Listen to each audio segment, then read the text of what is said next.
Assalamualaikum warahmatullahi wabarakatuh.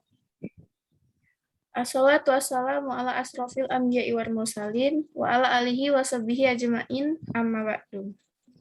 Yang terhormat dosen pengampu dari mata kuliah Psikologi Sosial dan teman-teman yang saya banggakan. Kami dari kelompok 4 akan menampilkan sekaligus membahas hasil diskusi kelompok kami. Sebelumnya, izinkan saya memperkenalkan diri saya terlebih dahulu. Saya selaku moderator Rizka Trilia Utami, dan saya akan memperkenalkan anggota dari kelompok 4, yaitu Inacia Febrina Salsabila, Mas Nona Zahira Yulian, Azahra Amelia Putri, Yayu Indriani, Jessica Fitria. Untuk mempersingkat waktu, kami akan menampilkan video dari analisa kami yang telah kami pilih.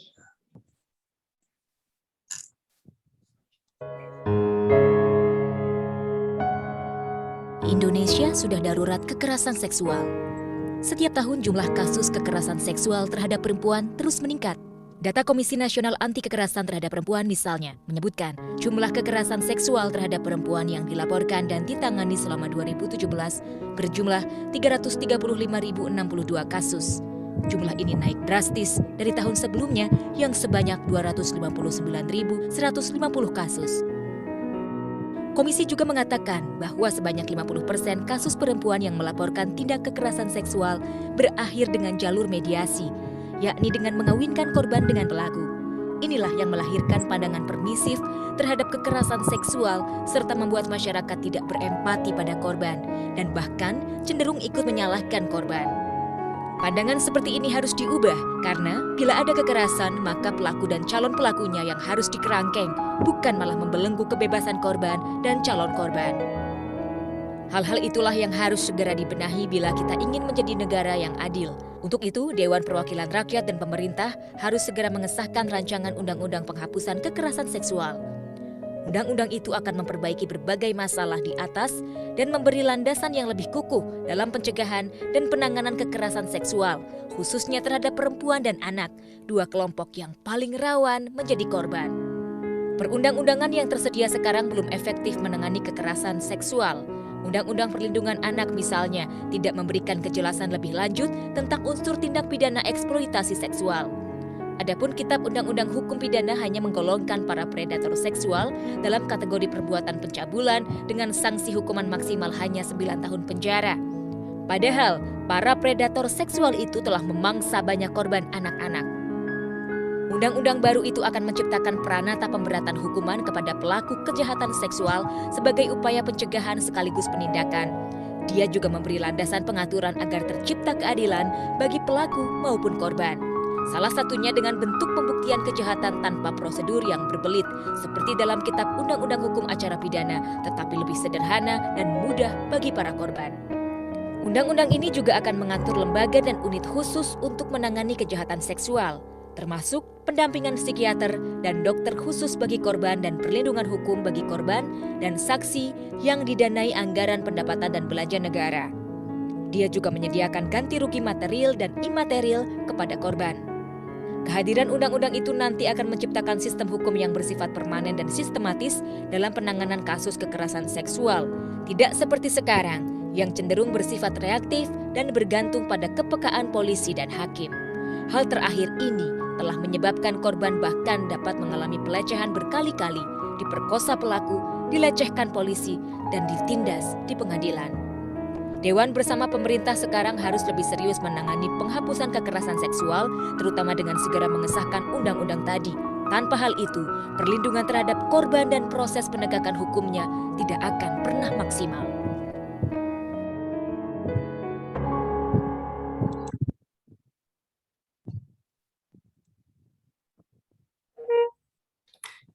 Ya, berikut tadi adalah contoh dari video yang kami ambil.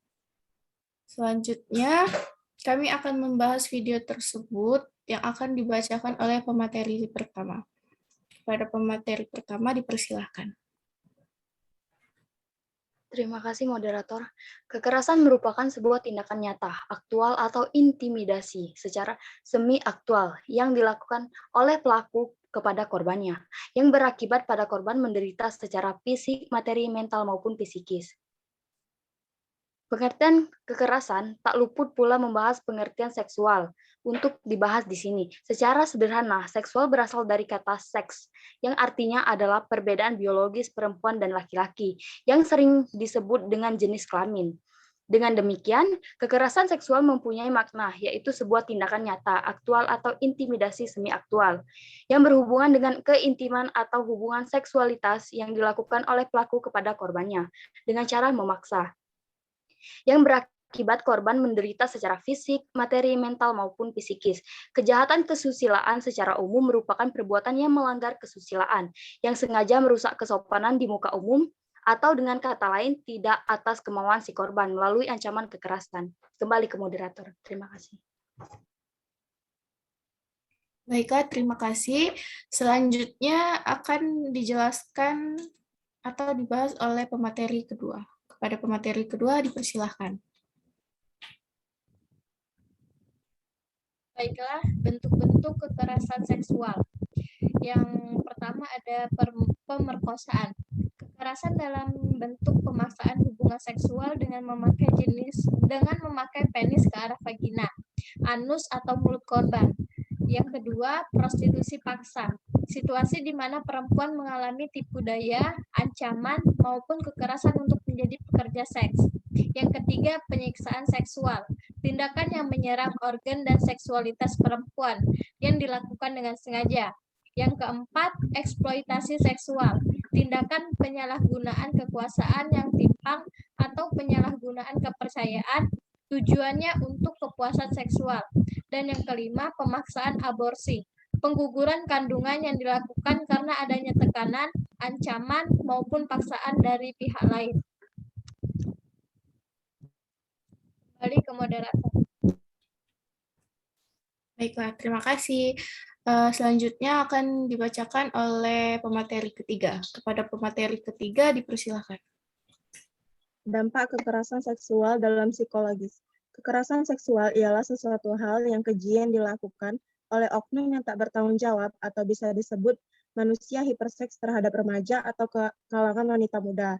Hal keji ini yang dilakukan secara paksa oleh satu orang yang bisa disebut korban dan satunya sebagai subjek ataupun korban. Biasanya memiliki dampak terhadap gangguan psikologisnya, seperti gangguan perilaku. Korban biasanya ditandai seperti sifat antisosial dan malas melakukan apapun. Yang kedua, ada gangguan kognisi. Korban menjadi orang yang tidak fokus belajar dan tidak fokus dalam beraktivitas, sering melamun, termenung sendiri, dan tidak berkonsentrasi. Yang ketiga, ada gangguan emosional. Adanya gangguan suasana hati atau mood yang naik turun, serta menyalahkan diri sendiri. Lalu korban akan dihantui dengan perasaan dendam, marah, penuh kebencian terhadap pelaku dan diri sendiri, tidak nyaman, bingung, kesal, dan rasa tidak berdaya untuk muncul dalam lingkungan. Dan yang terakhir ada rasanya was-was terhadap sekeliling dan lingkungan sosial. Kembali ke moderator. Baiklah, terima kasih. Selanjutnya akan dibacakan oleh pemateri kelima. Kepada pemateri kelima dipersilahkan. Baiklah, terima kasih kepada moderator. Saya akan membacakan faktor-faktor lain penyebab kekerasan seksual. Yang pertama yaitu perkembangan IT atau internet, dan kemudian perangkat gadget yang memungkinkan transfer dan transmisi materi porno secara cepat dan langsung ke telapak tangan. Yang kedua, gaya hidup dan kesulitan ekonomi yang menuntut kesibukan orang tua yang luar biasa. Yang ketiga, persepsi masyarakat tentang pendidikan kesehatan reproduksi dan upaya perlindungan diri cenderung ditolak. Yang keempat, sistem sosial masyarakat yang masih banyak mengandung kekerasan gender atau tokoh otoritas kerap menjadi penyebab makin suburnya praktek kekerasan seksual. Yang kelima, fakta bahwa kekerasan dan kekerasan seksual telah terjadi di mana saja, rumah, sekolah, klub olahraga, pengajian, sekolah minggu, dan lain-lain. Dan yang terakhir, persepsi sosial yang berkembang di masyarakat membuat korban tidak berani melapor, sehingga predator lepas. Selanjutnya kembali ke moderator. Selanjutnya akan dibacakan oleh pemateri ke-6. Kepada pemateri dipersilahkan. Baiklah, terima kasih. Saya akan menjelaskan tentang undang-undang mengenai kekerasan seksual. Peraturan Menteri Pendidikan, Kebudayaan, Riset, dan Teknologi atau Permendikbud Ristek nomor 30 tahun 2021 tentang pencegahan dan penanganan kekerasan seksual atau PPKSI. Di perguruan tinggi banyak tuai pro dan kontra dari berbagai macam kalangan. Menurut Undang-Undang nomor 35 tahun 2014, kekerasan adalah setiap perbuatan terhadap anak yang berakibat timbulnya kesengsaraan atau penderitaan secara fisikis, seksual, timbulnya kesengsaraan atau penderitaan secara fisik.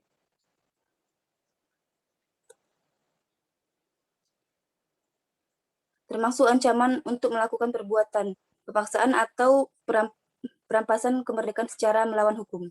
Baiklah, kembali kepada moderator. Baiklah, terima kasih. Selanjutnya, saya akan membacakan kesimpulan dari pembahasan tersebut. Kesimpulannya yaitu kekerasan seksual merupakan segala kegiatan yang terdiri dari aktivitas seksual yang dilakukan secara paksa oleh orang dewasa pada anak-anak atau oleh anak-anak pada anak lainnya. Pelecehan seksual dapat terjadi di mana saja dan kapan saja, serta dapat menimpa siapa saja. Anak-anak merupakan kelompok rentan menjadi korban kekerasan seksual fisik. Kekerasan pada anak merupakan kasus fenomena gunung es, hanya saja beberapa kasus yang dapat dilaporkan, dan sisanya tidak terungkap. Angka seksual di dunia tercatat 73 juta anak laki-laki dan 150 juta anak perempuan yang menjadi korban. Mungkin sekian dari presentasi kami. Bila ada salah kata, saya selaku moderator memohon maaf. Kepada Allah kami mohon ampun. Saya akhiri, wabillahi taufiq wal hidayah. Wassalamualaikum warahmatullahi wabarakatuh. Waalaikumsalam warahmatullahi wabarakatuh.